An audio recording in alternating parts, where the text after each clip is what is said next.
Hello there gorgeous gamers, and welcome back to another Pure Play TV video review. And this time we've got Marvel's Avengers for PS4, Xbox One, PC and Stadia, and soon to be released on PS5 and Xbox Series X.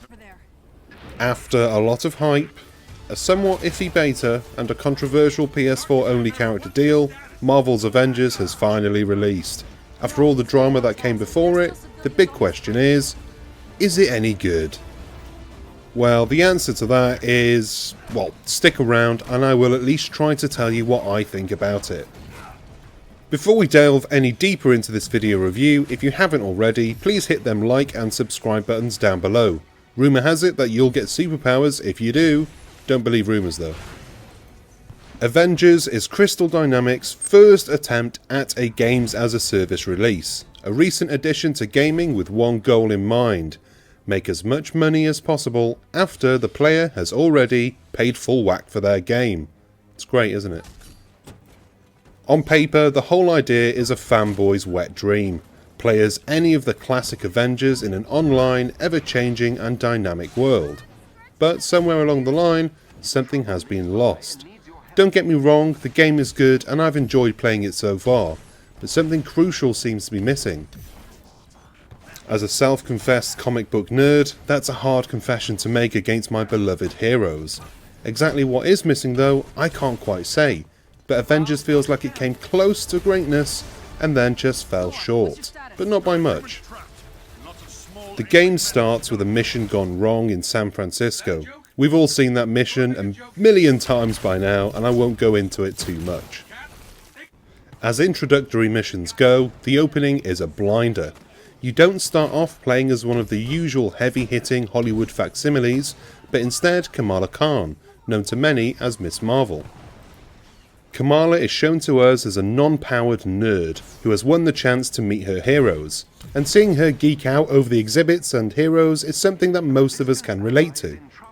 And, in the opening 20 minutes, I really started to feel an affinity to Kamala, a superhero who, by and large, isn't that well known to the general movie-going or gaming public. It's a great touch having her introduced this way, almost like she's one of us, a non-hero observer who has to stand by and watch as the gods strut their stuff. Once the opening is out of the way, we're off to the races as the story picks up the pace. Without getting into spoiler territory, Kamala discovers something which leads her into a mission to get the Avengers back together. And over the course of the 10-hour or so campaign, that's the focal point of the story. By using the campaign as a sort of buffet table, you can get a taste for each hero as they're introduced, with each one coming with their own special powers and moves. Iron Man flies, Hulk smashes everything, and Hawkeye has Uber Eats on his phone. The characters all play in their own unique way, and they're all fun to try out as you find your favourite. On the downside, there are a couple of heroes who are introduced later on in the campaign that are far less fun to play as, but at least they're already leveled up a little further. And on the topic of leveling, it takes two forms. You have the hero level, which is raised by gaining experience from completing missions and battering bad guys. Then you have the power level, which is dependent on what equipment and gear you've got your character wearing. This gear and whatnot can be found by defeating bad guys, scrounging around in chests, or it's offered to you as a reward for doing objectives on a hero's challenge card, or faction related tasks. There are also vendors who will happily sell you pieces of gear, for a price. In short, Avengers comes with all the bells and whistles that you would expect from an RPG, and it offers enough in the way of drops that even the most dedicated junkie is guaranteed to feel some sort of dopamine high when they slot in their latest piece of nerd crack. Combat is decent if slightly standard.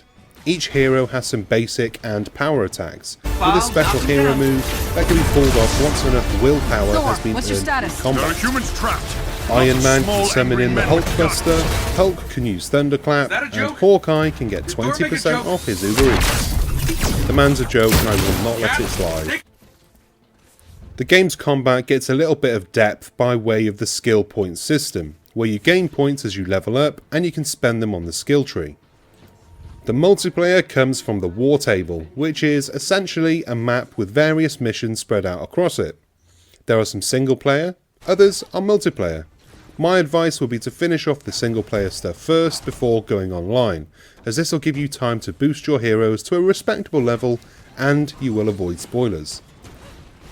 While the main story is varied and mixes up the heroes you can use, multiplayer content feels very repetitive right now, and although the scenery might change, the objectives are often very similar, falling into the patterns of defeat an enemy or hold an area as waves of enemies spawn in. With a decent squad to back you up, these missions are a breeze, but for the lone wolves out there, I can see it becoming a bore quite quickly without a buddy to bounce back and forth with. You can enable matchmaking with either a friend or some random stranger, or you can turn this option off entirely and play each mission with an AI squad backing you up. But really, Avengers is built around its multiplayer. To be fair, the matchmaking is smooth, and my only complaint being that sometimes my mate doesn't show up in the game's tactical awareness, which is this game's ping system. This was an annoyance, and even more so when I noticed that my AI squad mate showed up just fine. Hopefully this can be improved in the future, but on a technical level, that's the worst I saw in multiplayer, so it could have been a lot worse. For the most part, I'm enjoying the online with my fellow Avengers geek, and I can see the game being something that I dip into quite often.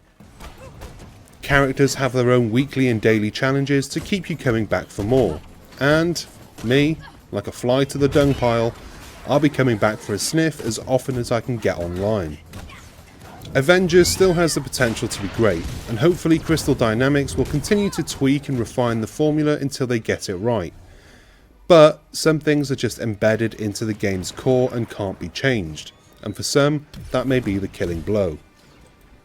And there we have it, another review in the bag. Way! Thank you for sticking around if you've watched it all. Great job. I hope you enjoyed it. I hope you got something out of this.